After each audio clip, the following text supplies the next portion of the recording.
En fait, ce qui est intéressant, tu vois, un peu dans le storytelling, parce que je me suis beaucoup en fait intéressé à ça à un moment, quand j'ai vraiment commencé à comprendre quelque part tu vois, mon don. Et mon don, c'est comprendre seulement comment les choses fonctionnent. J'ai mis beaucoup de temps pour trouver ça. Et le jour où j'ai trouvé ça, j'ai évolué comme ça.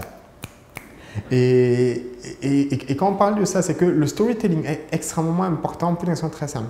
Parce que si on veut, l'une des premières choses, l'une des premières compétences que l'être humain en fait, a développées, c'est la capacité à raconter des histoires. Okay? Parce qu'il fallait transmettre à la prochaine génération. Okay? Parce qu'il fallait faire endormir les enfants. Parce qu'il fallait aussi raconter sur soi. Voilà. Imagine-toi quand deux personnes, quand deux nomades ou bien deux personnes de tribus différentes se rencontraient avant, même tu vois, un peu à l'époque préhistorique. Voilà. Qui es-tu? Il fallait raconter l'histoire. Il fallait raconter l'histoire de ses blessures, de ses marques, de son courage. Voilà. Le pourquoi est-ce qu'on a quitté sa maison. Et ça, c'était important. Et quelque part, en fait, ce que je rappelle souvent tu vois, aux gens qui me rencontrent dans le cadre du coaching ou de la formation, c'est que vous comme moi, nous sommes tous des storytellers. Okay? Parce qu'on se raconte tous une histoire particulière. Et une chose que, tu vois, un peu, que j'ai appris et à laquelle je crois profondément, c'est que pour impacter une personne, il faut d'abord comprendre l'histoire que la personne se raconte dans sa tête.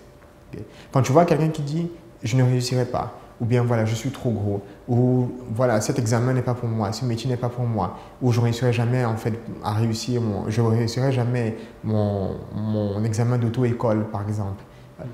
Il y a une histoire que la personne se raconte.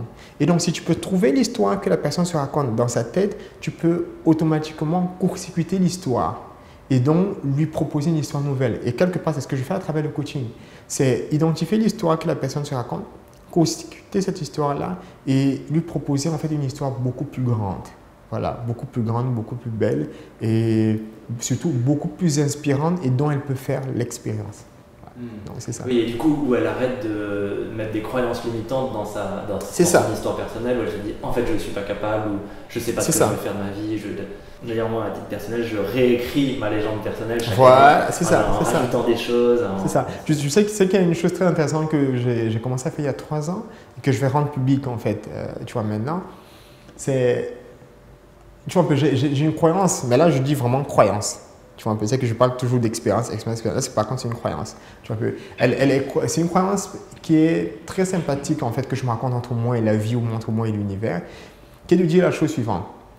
Je m'imagine qu'à la fin de chaque année, tu vois, l'univers me demande de lui donner des raisons pour lesquelles il ou elle devrait me donner la permission de vivre l'année prochaine. Voilà. Et donc l'univers, un peu comme un producteur, l'univers me demande, ok, est-ce que tu peux me produire le trailer de la prochaine année? Okay? Parce que quelque part, c'est un peu le teasing qui va faire que l'univers va chercher à te regarder, à être intéressé à ta vie. Pourquoi est-ce que je vais... Parce que l'univers nous promeut à travers le temps. Okay? Pourquoi est-ce que je vais te promouvoir pour 365 jours de plus? Ou bien pour 2 mois? Ou bien pour 1 mois de plus? Pourquoi?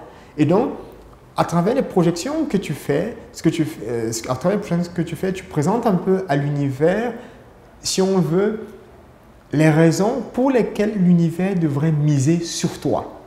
Okay? En disant, regarde par le nombre de personnes que je vais égayer, le nombre de sourires que je vais mettre sur les visages, le nombre d'impacts que je vais mettre à travers mes partages, à travers les histoires que je raconte, ainsi de suite. Et là, ça devient justement en fait intéressant. Et donc, c'est ce qui, moi aussi, m'excite quand je prépare l'année suivante.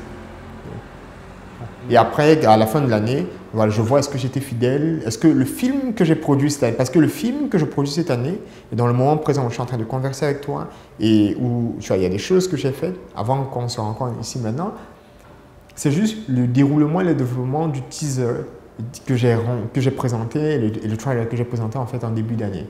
Et à la fin de l'année, je me posais la question, est-ce que j'ai trahi les attentes des spectateurs et les attentes du producteur? Voilà. Et c'est intéressant. Et du coup, j'imagine que tu t'autorises à qu'il y ait certaines parties de la bande-annonce qui soient en partie bien sûr. Et puis des choses qui ont changé, qui n'étaient pas totalement prévues, des surprises, de se laisser surprendre dans la vie. Voilà, je pense que ce qui est aussi intéressant en chemin, c'est que parfois, on le sait dans le cinéma, c'est qu'il y a des bandes annonces qui sont mensongères. C'est que parfois, tu veux produire une histoire fantastique. Et tu finis par produire un film d'horreur. Il y a des années où comme ça, tu vois, moi ça m'est arrivé. Oui. Et parfois tu veux produire un film comique ou en fait, et tu finis par produire un drame. Et donc, c'est intéressant de savoir, par exemple, si j'étais un livre, si j'étais un film, quel genre est-ce que je serais? Est-ce que je serais une science-fiction? Est-ce que je serais un drame? Est-ce que je serais une comédie?